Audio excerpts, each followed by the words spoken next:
ಹೋಗೋಣ. ಮತ್ತೆ ಏನನ್ನು ನಾವು ಸಾಧಿಸ್ಬೋದು ಅನ್ನೋದು ಒಂದು ಪ್ರೂಫ್ ಸಿಗತ್ತೆ. ಆ ಕಥೆಗಳನ್ನ ನಾವು ಪುಸ್ತಕಗಳಲ್ಲೇ ಓದ್ಬೇಕಂತಿಲ್ಲ, ಮತ್ತೆ ಸಿನಿಮಾಗಳಲ್ಲೇ ನೋಡ್ಬೇಕಂತ ಏನಿಲ್ಲ. ನಮ್ಮ ಜೀವನನೇ ಒಂದೊಂಥರ ಆ ಕಥೆಗಳಲ್ಲಿ ಒಂದೊಂದ್ಸಲ ನಡೆಯುತ್ತೆ. ನಾನಿವತ್ತು ನಿಮ್ಗೆ ಹೇಳ್ತಾ ಇರೋ ಕತೆ ನಾನು ಬರ್ತಿದ್ದಲ್ಲ, ಅದನ್ನ ದೇವ್ರು ಬರ್ತಿರೋದು. ನಾನು ಅದರಲ್ಲಿ ಮುಖ್ಯ ಪಾತ್ರ ವಹಿಸಿದ್ದೇನೆ ಅಂತ ಹೇಳ್ಬೋದು. ನಾನು ಹುಟ್ಟಿದಾಗ ಮಗು ಹತ್ತಿದ್ದು ಕಮ್ಮಿ, ದೊಡ್ಡವ್ರ ಹತ್ತಿದ್ದೆ ಜಾಸ್ತಿ ಅನ್ಸುತ್ತೆ. ಯಾಕಂದ್ರೆ ಎರಡನೇ ಮಗುನು ಹೆಣ್ಣಾಯ್ತಲ್ಲ ಅಂತ ಒಂದು ಗೋಳು, ಇನ್ನೊಂದು ಕಾಲು ಬೇರೆ ಸೊಟ್ಟೆ ಆಗಿದಲ್ಲ ಅಂತ ಅದೊಂದು ಗೋಳು. ದೊಡ್ಡವ್ರ ಹತ್ತಿದ್ದೆ ಜಾಸ್ತಿ ಅನ್ಸುತ್ತೆ. ನಮ್ಮ ತಾಯಿಗೂ ನನ್ನ ಮೇಲೆ ಸ್ವಲ್ಪ ಇದನ್ಸ್ತು, ಏನೋ ಈ ಮಗು ದೊಡ್ಡಲಾದ್ಮೇಲೆ ಏನಾಗ್ತಾಳೋ, ಹೇಗಿರ್ತನ ಸಮಾಜ, ಹೇಗೆ ಇವಳ ಜೊತೆ ವರ್ತನೆ ಮಾಡೋದು ಅಂತ ಹೇಳಿ ನಮ್ಮ ತಾಯಿ ದೇವ್ರ ಹತ್ರ ತುಂಬಾ ಮನಸ್ಸಿಂದ ಕೇಳ್ಕೊಂಡ್ರು, ನನ್ನ ಮಗಳು ಚೆನ್ನಾಗಿ ಹೆಸರು ಗಳಿಸಲಿ ಅಂತ. ಅದು ದೇವ್ರು ಬೇಗನೆ ತದ್ದಾಸ್ತು ಅಂದ್ಬಿಟ್ಟ. ಆವಾಗಿನಿಂದಲೇ ಹೆಸರುಗಳು ಬರೋದು ಶುರುವಾಯಿತು. ಫಸ್ಟು ನನಗೆ ಕುಂಟಿ ಅಂತಾನೆ ಹೆಸರಿಟ್ಬಿಟ್ರು, ಅಡ್ಡ ಹೆಸರು. ಆಮೇಲಿಂದ ಮತ್ತೆ ಬರ್ತಾ ಬರ್ತಾ ನಾನು ಬೆಳೀತಾ ಹೋದಾಗೆ ನಮ್ಮ ತಂದೆ ತಾಯಿ ಹಳ್ಳಿಯಲ್ಲಿದ್ದರೆ ಇನ್ನೂ ಕಷ್ಟ ಆಗುತ್ತಂತ ಬೆಂಗಳೂರಿಗೆ ಶಿಫ್ಟ್ ಆದ್ರು. ಅಲ್ಲೂ ಹೆಸರುಗಳು ಬರ್ತಾನೆ ಇತ್ತು, ಹೆಸರುಗಳ ಪಟ್ಟಿ ಬೆಳೀತಾನೆ ಇತ್ತು. ಅದರಲ್ಲಿ ಹೆಸರುಗಳು ಏನಂದ್ರೆ ಗಯ್ಯಾಳಿ, ಜಂಬಗಾರ್ತಿ, ದುರಹಂಕಾರಿ, ಇವೇ ಹೆಸರುಗಳು ಬಂತು. ನಮ್ಮ ತಾಯಿ ಕೇಳುವಾಗ ಎಡವಟ್ಟು ಮಾಡಿದ್ರು. ಏನೋ ದೇವ್ರಿಗೆ ಹೆಸರು ಕೊಡಿ ಅಂತ ಕೇಳಿದ್ರು, ಒಳ್ಳೆ ಹೆಸರು ಅದು ಇದು ಅಂತ ಏನು ಕೇಳಿದ್ದಿಲ್ಲ. ಅದು ಇದೇ ತರ ಬೆಳ್ಕೊಂಡು ಹೋಯ್ತು. ನಮ್ಮ ತಾಯಿಗೆ ಇನ್ನೂ ತೃಪ್ತಿ ಆಗಿಲ್ಲ. ಆಮೇಲೆ ಮದುವೆ ಮಾಡೋಣ ಅಂತ ಯೋಚನೆ ಮಾಡಿದ್ರು. ಮದುವೆನಲ್ಲಿ ತುಂಬಾ ಷರತ್ತುಗಳಿತ್ತು. ಮುಂದೆ ಓದಬಾರ್ದು, ನಾನು PUC ನಲ್ಲಿದ್ದೆ, ಮುಂದಕ್ಕೆ ಓದಬಾರ್ದು, ಯಾವುದೇ ಕ್ಯಾರಿಯರ್ ಬಿಲ್ಡ್ ಮಾಡಬಾರ್ದು, ತುಂಬಾ ಹೊರಗಡೆ ಎಲ್ಲ ಓಡಾಡಬಾರ್ದು, ಮನೆಯಲ್ಲೇ ಆರಾಮಾಗಿ ಕೆಲಸ ಮಾಡ್ಕೊಂಡು ಇರಬೇಕು ಅಂತ. ನನ್ಗೇನೋ ಭಯ ಅನಿಸ್ತ ಅವಾಗ. ಇದೆಲ್ಲ ಓದು ಬಿಟ್ಟು ನನ್ನ ಕ್ಯಾರಿಯರ್ ಎಲ್ಲ ಬಿಟ್ಟು ಮದುವೆ ಆಗಿ ಕೊನೆಗೆ ಏನಾದ್ರೂ ಎಡವಟ್ಟಾದ್ರೆ ಏನ್ ಮಾಡ್ಬೇಕು ಅಂತ. ಆಗ ನಮ್ಮ ತಾಯಿ ಹೇಳಿದ್ರು, ಗಂಡ ಎಲ್ಲ ನೋಡ್ಕೊಂತಾನೆ, ಆರಾಮಾಗಿರು, ನಿಂಗೇನು ಕಷ್ಟ ಅಂತ. ಆರಾಮಾಗಿರು ಅಂತ ಹೇಳಿದಂತೂ ಪಕ್ಕಾ ಸುಳ್ಳು. ಆರಾಮದ ಬದನೆ ಅಂತಾನೆ ಹೇಳ್ಬೋದು ಮದ್ವೆ ಅಂದ್ರೆ. ಆಮೇಲೆ ಅದೇ ಗಾದೆ ಹೇಳ್ತಾರಲ್ವ, ಮದ್ವೆ ಮಾಡಿ ನೋಡು, ಮನೆ ಕಟ್ಟಿ ನೋಡು ಅಂತ. ಮದ್ವೆ ಮಾಡಿ ನೋಡಿದೀನಿ, ಮನೆ ಕಟ್ಟಕ್ಕಂತೂ ಹೋಗಲ್ಲ ಅಂತ ತೀರ್ಮಾನಿಸಿದ್ದೀನಿ.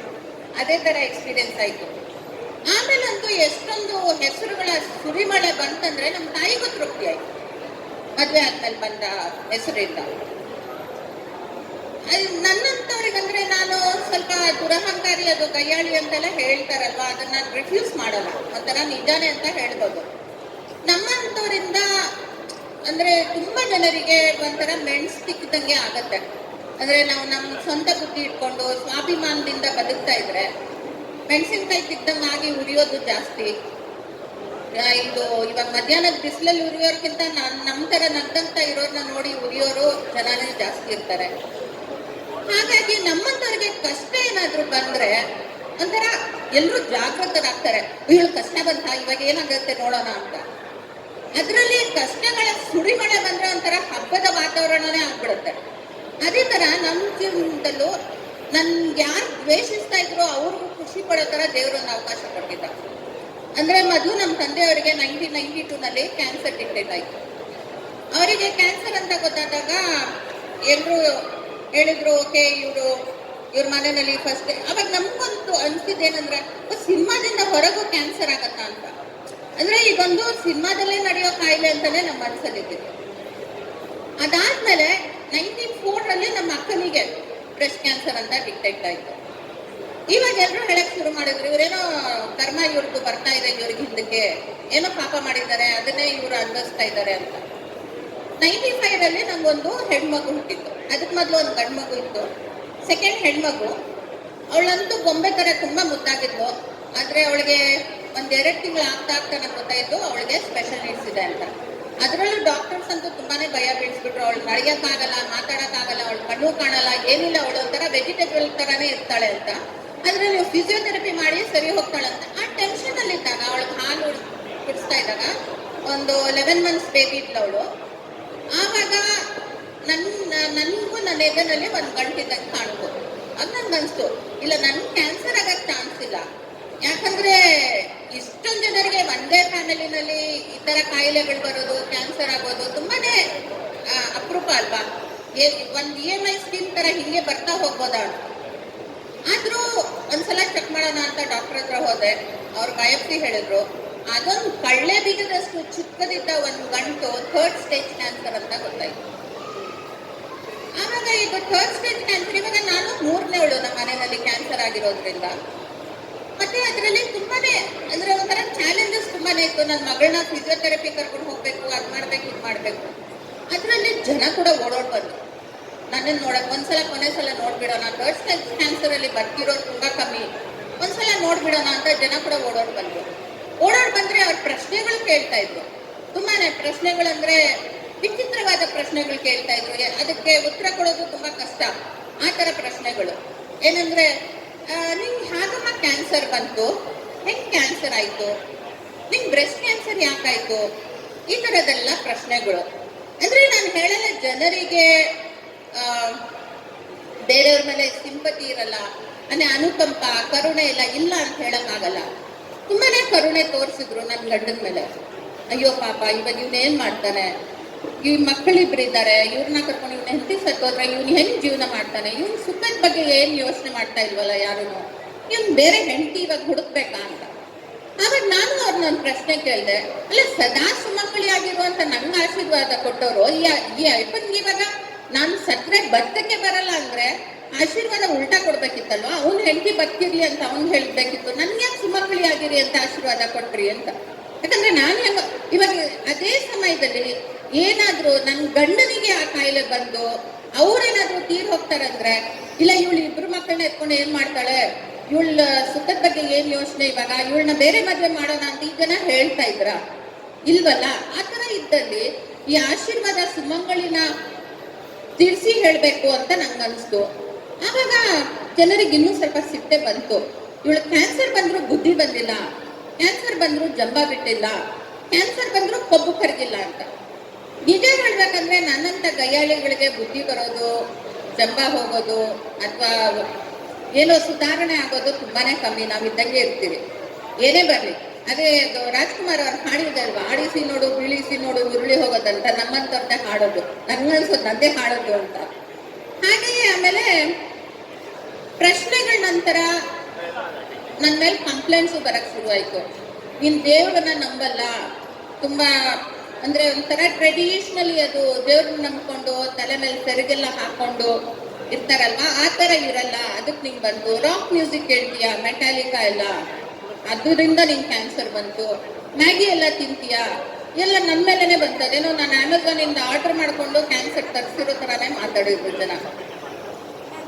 ಅದಂದ್ರೆ ನನ್ನಿಂದನೇ ಕ್ಯಾನ್ಸರ್ ನಂಗೆ ಬಂದಿರೋದು ಅಂತ. ಮಕ್ಕಳಿಗೆ ಹಾಲು ಕುಡಿಸಿಲ್ಲ ಅಂತ ಇನ್ನೊಂದು ಕಂಪ್ಲೇಂಟ್. ನನ್ನ ಮಗನ ಹಾಲು ಕುಡಿಸ್ತಾನೆ ಇದ್ದೆ ನಾನು ಕ್ಯಾನ್ಸರ್ ಆದಾಗ. ಮೊದಲನೇ ಮಗನಿಗೂ 2 ವರ್ಷ ಕುಡಿಸಿದ್ದೆ. ಇನ್ಯಾರು ಕುಡಿಸ್ಬೇಕಿತ್ತೋ ನಮ್ಗೆ ಗೊತ್ತಿಲ್ಲ, ಸರಿಯಾಗಿ ಕುಡಿಸಿಲ್ಲ ಅಂತಾರೆ. ನಾನಂತೂ ಬಾಯಿಂದ ಕುಡಿಸ್ತಾ ಇದ್ದೆ. ಅವರೆಲ್ಲ ಎಲ್ಲಿಂದ ಕುಡಿಸ್ತಾರೋ ಸರಿಯಾಗಿ ಕುಡಿಸೋರು ಅದು ನಂಗೆ ಗೊತ್ತಿಲ್ಲ.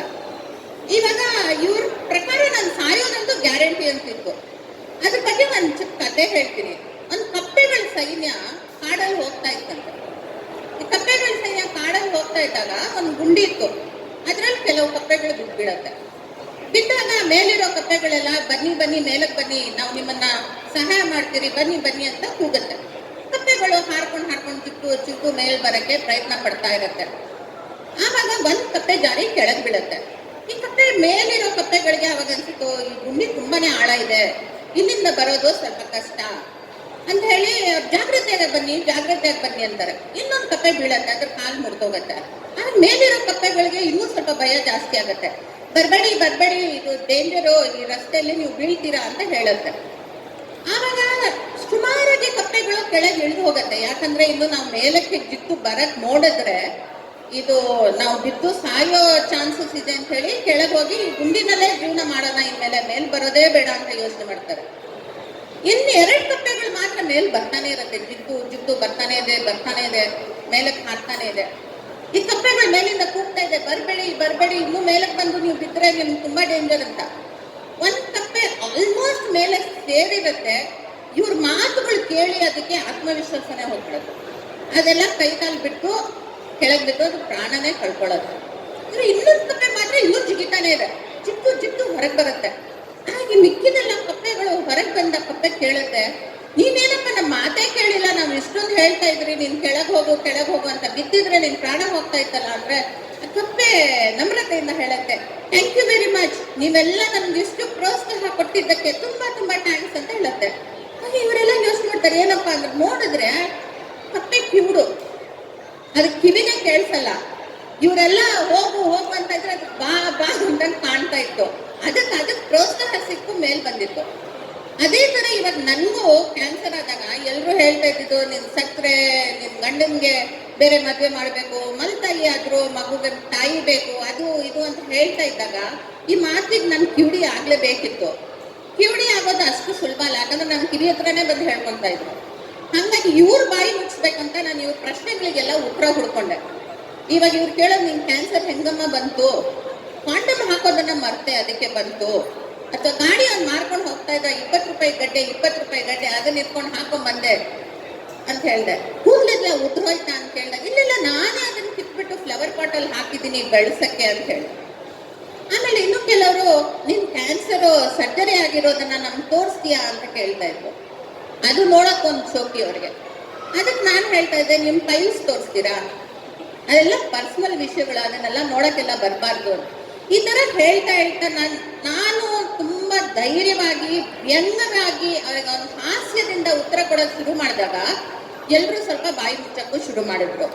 ಇದೆಲ್ಲ ಒಂಥರ ನಮ್ಮ ಹಿಂದೆ ಬಿದ್ದಿರ್ತಾರಲ್ವಾ, ಕೆಲಸ ಸಂಬಳನೂ ಬೇಡ ಅವ್ರಿಗೆ, ಕೈ ತೊಳೆದು ನಮ್ಮ ಹಿಂದೆ ಬಿದ್ದಿರ್ತಾರಲ್ವಾ, ಅಂತವರಿಗೆ ಅವ್ರೊಂಥರ ಬೀದಿ ನಾಯಿಗಳ ತರನೇ. ಸಾರಿ, ಅದು ಬೇಜಾರು ಮಾಡ್ಕೋಬೇಡಿ, ನಮ್ಮ ಅಕ್ಕಪಕ್ಕದಲ್ಲೂ ಇರ್ಬೋದು, ನಮ್ಮ ಸಂಬಂಧಿಕರಿಗೆ ಇರ್ಬೋದು.